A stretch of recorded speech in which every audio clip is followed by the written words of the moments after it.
कि जो बहुत मेहनत करने वाले, ईमानदारी से आगे बढ़ने वाले लोग हैं और जिनकी बैकग्राउंड मिडिल क्लास की है या गरीबी में पैदा हुए हैं, उनके रास्तों में बड़ी कठिनाइयाँ हैं। उनका कोई सोशल कॉन्टैक्ट ज़्यादा बड़े नहीं होते, उनके पास साधन ज़्यादा नहीं होते, गाइडेंस नहीं होती, तो उनका शोषण होना तय है। तो मैंने इस मुद्दे पे जब खुद लाइफ को एक्सपीरियंस किया, हार्ड वर्क बड़ा किया, मेहनत बड़ी की, ईमानदारी पूरी रखी, लेकिन एक लेवल के बाद मैंने देखा कि तरक्की के रास्ते रुके हुए हैं। तो तरक्की के रास्ते खोलने हैं तो उन लोगों के साथ मिल जाओ जो बेईमान है, उनके भी फायदा करो, अपना भी फायदा करो, तो प्रोग्रेस होती रहेगी। अगर आप ईमानदारी से आगे बढ़ोगे तो बेईमान आपको आगे नहीं बढ़ने देगा। फिर मैंने सोचा कि ये समाज चलता कैसे है, ये सिस्टम क्या है। फिर मैं चलता चलता इस बात पर पहुंचा कि अगर बच्चा कोई मध्यम वर्ग में पैदा हुआ या गरीब में पैदा हुआ, उसका क्या कसूर है। बच्चे ने अपने आप को पैदा नहीं किया, न उसे चिट्ठी लगाई मेरे को पैदा करो, और उसके माँ बाप गरीब हैं या अमीर हैं या मध्यम वर्ग के हैं, वो असमानता का अन्याय क्यों झेले, ये मेरे मन में सवाल आ गया। इसके बाद मैंने किताब लिखनी शुरू कर दी। तब मेरा बहुत सफल बिजनेस चल रहा था। 43 साल की उम्र में मेरे को लगा कि मेरे को अगर इस पुस्तक को ठीक ढंग से लिखना है तो मेरे को समाज के कानूनी स्ट्रक्चर को जानना पड़ेगा। तो मैंने 43 साल की उम्र में पंजाब यूनिवर्सिटी में लॉ ज्वाइन कर दिया।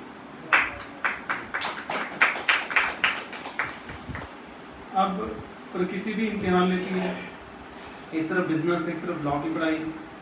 ऊपर से मेरे फादर बीमार हो गए, उनका हॉस्पिटल में इन एंड आउट चलना शुरू हो गया। मैं फादर को अटेंड करने के लिए घर में रहना शुरू कर दिया, बिजनेस स्टाफ के सर पे छोड़ दिया। वो मेरा जी उन्होंने सर्विस टैक्स तक होता था, सर्विस टैक्स डिपार्टमेंट से भंगा करवा दिया बिना किसी बात का। तो एक नई उलझन बढ़ गई। तो मेरे को लगा कि अगर बिजनेस किसी के सर पे छोड़ेंगे तो नहीं चलेगा। अब सवाल था कि पुस्तक छोड़ दूँ या बिजनेस छोड़ दूँ। तो मेरे मन में पता नहीं कहाँ से पावर आई कि नहीं, बिजनेस बंद कर दिया, पुस्तक तो लिखनी है, क्योंकि ये बहुत बड़ा समाज के अंदर कलंक है गरीब बच्चों के ऊपर, जो सदियों से चला आ रहा है कि बच्चे का बिना कसूर होकर वो समानता का न्याय क्यों देते। तो मेरे को लगा कि इस विषय के ऊपर पुस्तक लिखनी है, और लिखनी किस ढंग से है इसका समाधान में निकल के बाहर आया। तो मैंने अपनी लॉ की पढ़ाई कंटिन्यू की, बिजनेस बंद कर दिया। पर वो मैंने किया था 1 साल के लिए कि 1 साल मेरा बचा हुआ था लॉ का, वो खत्म हो जाएगा, बिजनेस में रीस्टार्ट कर दूंगा। 2012 आते लॉ खत्म हो गई, पुस्तक खत्म नहीं हुई। अब क्योंकि मेरे को पुस्तक के अंदर इतनी संकल्प था मेरा कि इसको लिखना भी है और समझ के लिखना है। और मैं तो राइटर नहीं था, कोई पढ़ाई लिखाई में मैं बहुत बढ़िया अव्वल दर्जे में नहीं आता था, ऑर्डनरी एजुकेशन थी मेरी, तो मेरे को पुस्तक लिखनी भी नहीं आती थी। तो मैं लिखता गया जो जो मेरे मन में विचार आते गए। फिर जब मैंने लॉ पढ़ ली तो उस पुस्तक के जो विचार थे उनको मैं लॉ के साथ स्ट्रक्चर करना शुरू किया। अब जब मैंने कॉन्स्टिट्यूशन पढ़ा तो मैंने ये देखा कि हमारे देश में हुआ क्या, ये बहुत बड़ा धोखा हुआ है। धोखा कैसे हुआ? जब ब्रिटिशर्स रूल कर रहे थे तो थ्योरी ऑफ कमांड चलती थी, law of the sovereign, command of the sovereign. जो राजा ने हुक्म दे दिया आपको मानना पड़ेगा, नहीं तो फांसी। लोकतंत्र में तो सिस्टम ही बदल गया। राजा पावर कैसे लेता था? तलवार से, बंदूक से, गोली से। लोकतंत्र में तो लोग वोटों से पावर देते हैं। अगर लोग वोटों से पावर देते हैं तो फिर लोग कमजोर कैसे रह गए, ये सवाल आ गया। और अगर 5% लोगों के पास 95% साधन है, 95 के पास 5 हैं, तो ये तो बड़ा आयरनी है। 95% के पास 95% वोटें हैं, डेमोक्रेसी वोटों से चलती है, तो 95% गरीब कैसे हो सकते हैं? 5% अमीर कैसे हो सकते हैं इस डेमोक्रेसी में?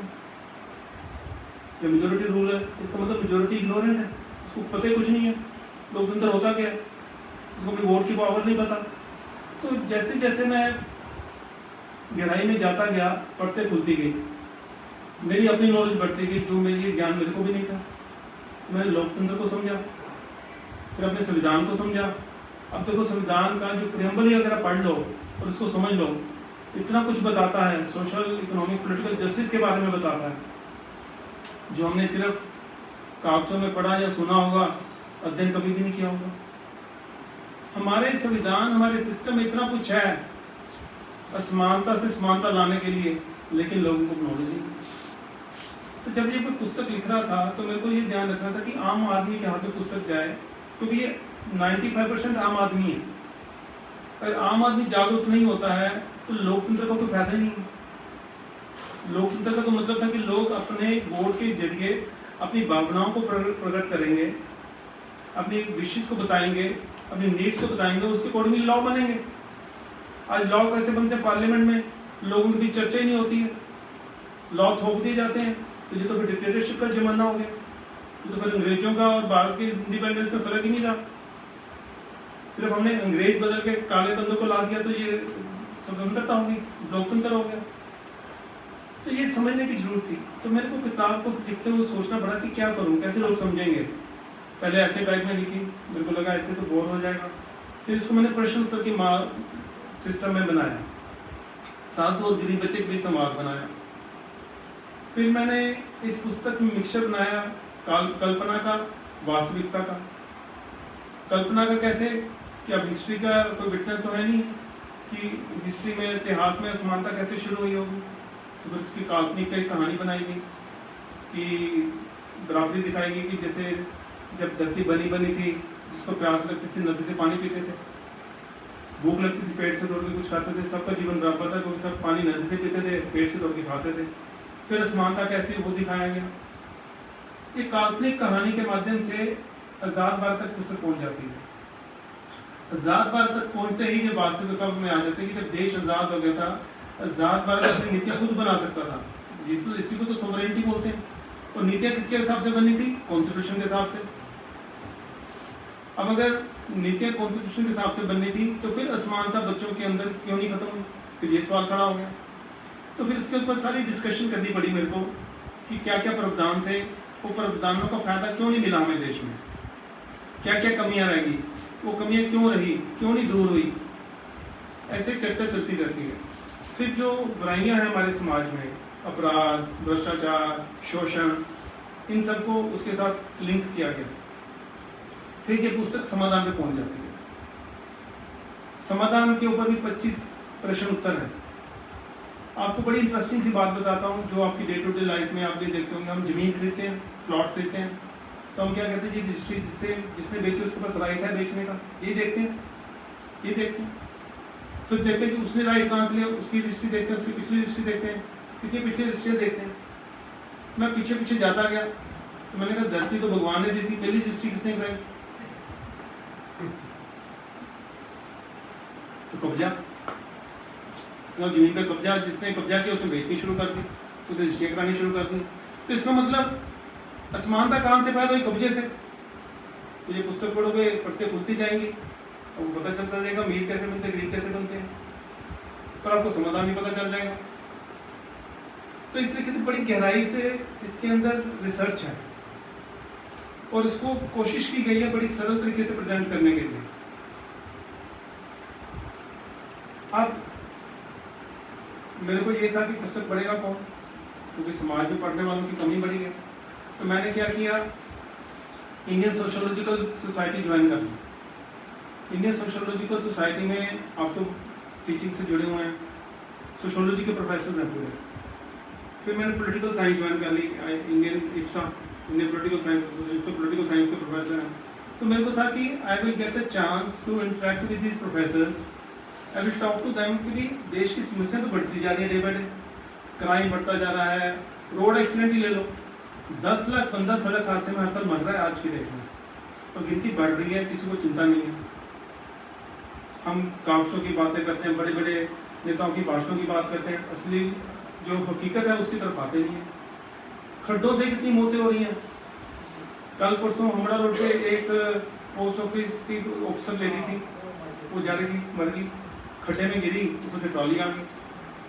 मतलब इतने डेडली प्रॉब्लम्स हैं जिसके बारे में हम बात ही नहीं करते।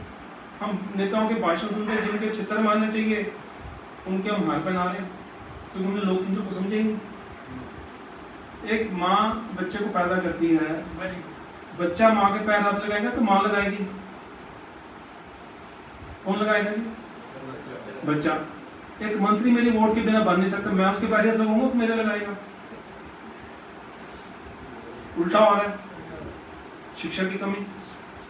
तो जब ये प्रयास मेरा चल रहा था, बिजनेस मैंने बंद कर दिया तो मैं फ्री हो गया मेंटली। तो उन दिनों मैंने देखा कि भी चलो टाइम भी है, गरीब बच्चों को पढ़ाया जाए। मैंने झुग्गी झोपड़ी में जाना शुरू कर दिया। मैंने कुछ तो शिक्षा बांटे, देखे तो सही इनकी सोच क्या है। अब मैंने जब झुग्गी झोपड़ी में जाना शुरू किया तो मैंने देखा कि ये लोग 13-14 साल में शादियां कर रहे थे बच्चे, 15-16 साल में माँ बाप। तो मैंने कहा इन्होंने तो हायर एजुकेशन कभी लेनी नहीं है, और थोड़ी बहुत ही जो ज्ञान है, economics, political science, public administration, law, constitution, थोड़ा बहुत इंट्रोड्यूस होता है स्कूल लेवल पे, तो होता है कॉलेज लेवल पे होता है, वहाँ इन्होंने पहुँचना नहीं है। 5वीं 6वीं 8वीं के बाद ये फ्री। तो मैंने कहा शिक्षण को क्या पढ़ाई है। तो मैंने अपनी शिक्षा के ऊपर सवाल किया कि जो मैंने शिक्षा की थी उसने उनको कितना लायक बनाया। मैं देखा मैं तो बंधु था, थोड़ा सा भी सरकारी ऑफिसर में काम पड़ जाए तो सिफारिशें ढूंढते हैं। मैं कहा हम अपना काम ही नहीं कराने लायक, तो वो शिक्षा किस काम की। तो मैंने फिर शिक्षा देखी कि क्या पढ़ाना है। फिर मैंने सारे सब्जेक्ट स्टडी किए जो डे टू डे लाइफ में काम आते हैं, डेमोक्रेसी, कॉन्स्टिट्यूशन, एडमिनिस्ट्रेशन। अब कोई भी समस्या होती है हम कहते हैं पब्लिक एडमिनिस्ट्रेशन जिम्मेदार है। अब पब्लिक एडमिनिस्ट्रेशन है क्या, तो मैंने कहा ए फॉर एप्पल को पढ़ाना, ए फॉर एडमिनिस्ट्रेशन पढ़ाओ। और ए फॉर एडमिनिस्ट्रेशन जब मैंने पढ़ाना शुरू किया, कई IAS ऑफिसरों ने मेरे को सवाल किया कि यार एडमिनिस्ट्रेशन पढ़ाना कोई आसान है, छोटे छोटे बच्चों को पढ़ाओगे। मैंने कहा मेरे लिए बड़ा आसान है। कहते कैसे।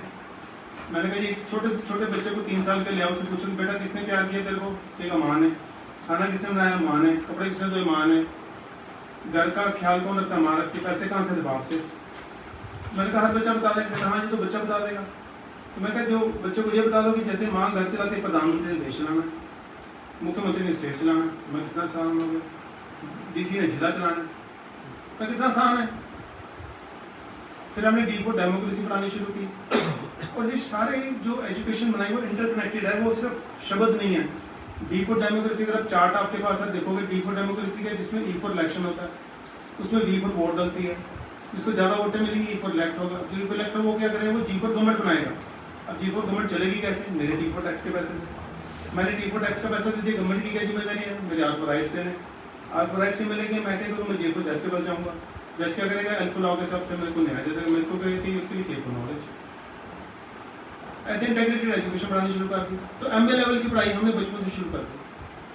अब अगर बच्चा 13-14 साल की उम्र में शादी भी करा लेगा, जब इलेक्शन आएंगे E फॉर इलेक्शन, उसको D for democracy, V for vote की वैल्यू पता होगी। वो दारू के ऊपर, पैसे के ऊपर अपना एक वोट नहीं बेचेगा। और ये हमने प्रैक्टिकली देखा है भी, लुधियाना वेस्ट में जब चुनाव हुए, लोग राशन बांट रहे हैं, पैसे बांटने में वापस भेजे, हमारे राइट्स दिलवाओ। तो अगर हम आंखें बंद करके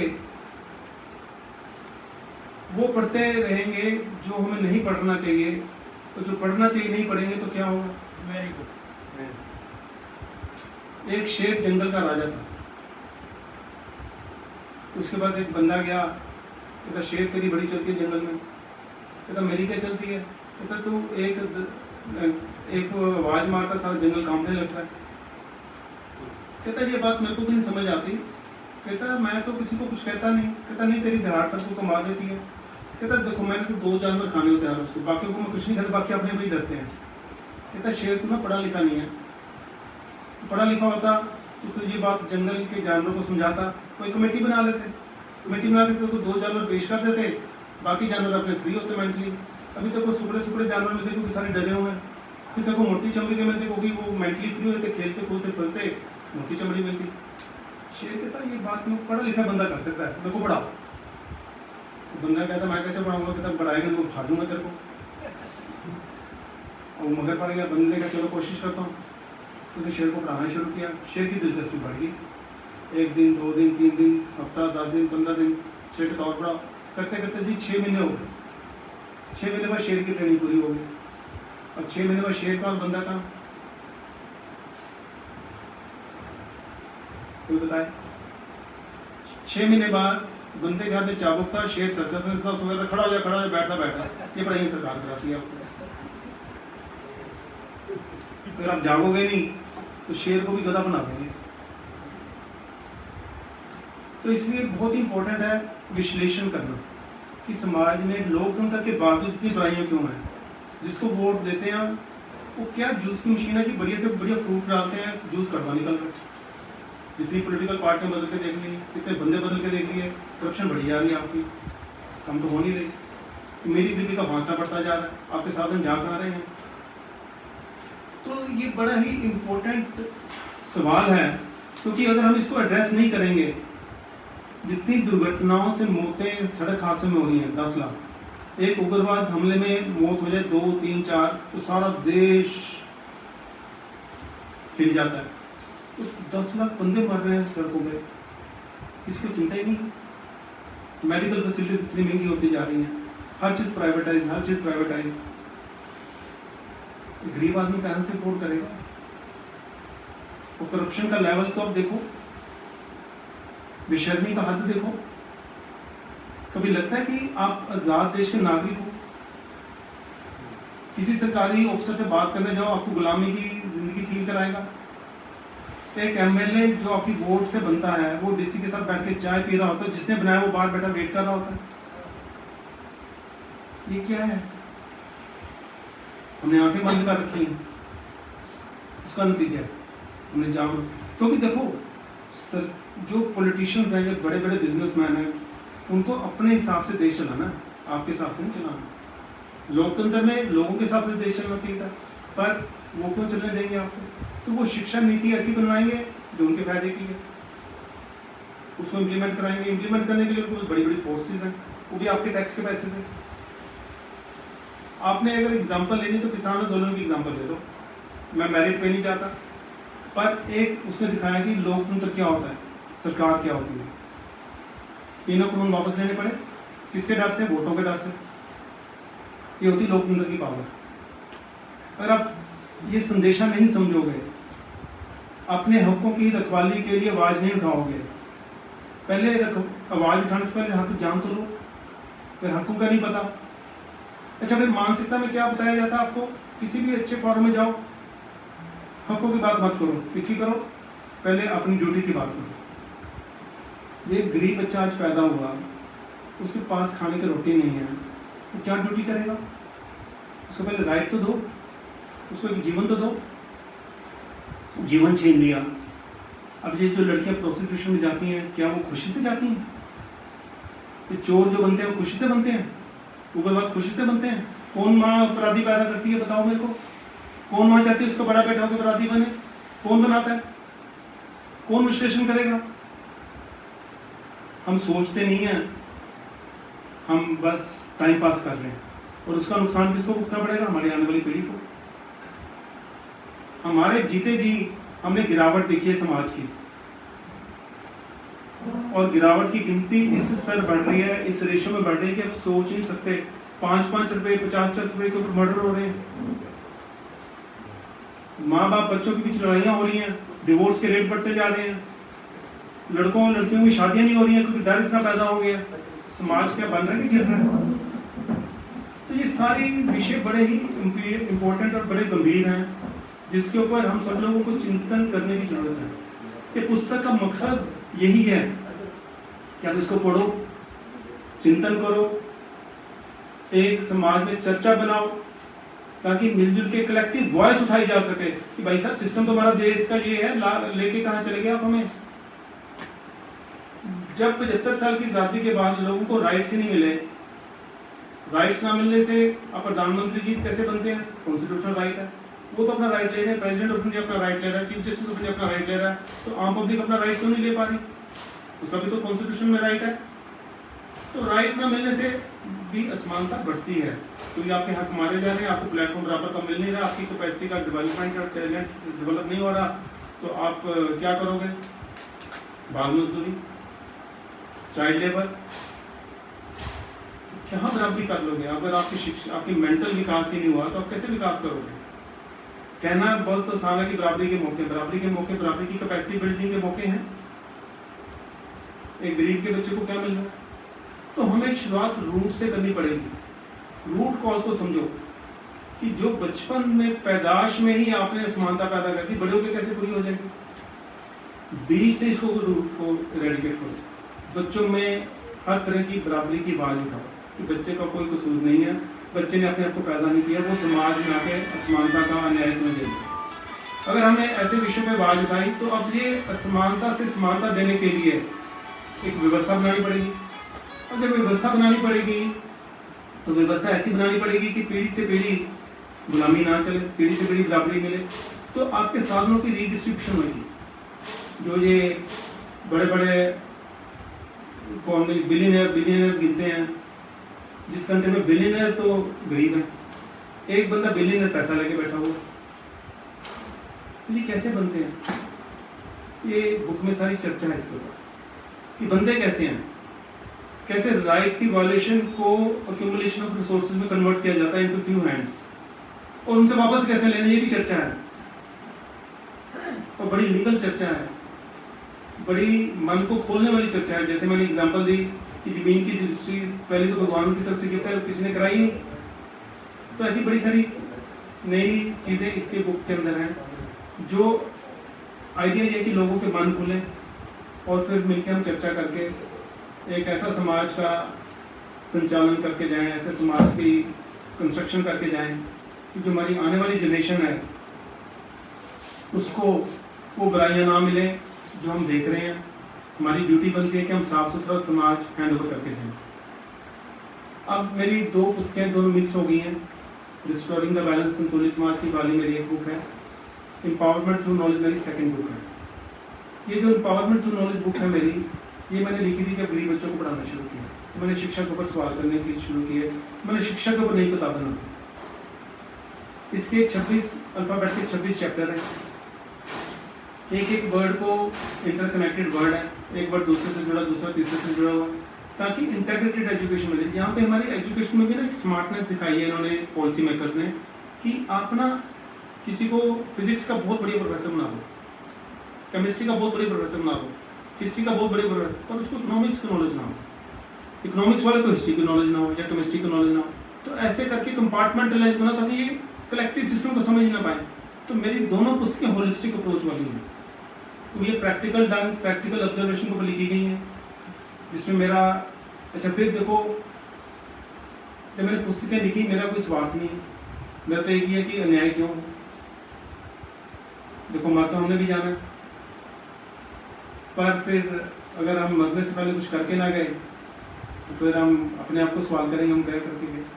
तो बड़ी हम सब लोगों को ड्यूटी है, जिम्मेदारी है बहुत बड़ी, कि हम मिलके ऐसा प्रयास करें कि आने वाली जो जनरेशन है वो कुछ अच्छा हमारे बारे में बोल पाए कि इन्होंने क्या किया अपने टाइम पर। तो अगर हम नहीं कुछ करेंगे, रूट्स खराब करके जाएंगे तो फ्रूट्स खराब नहीं निकलेगा।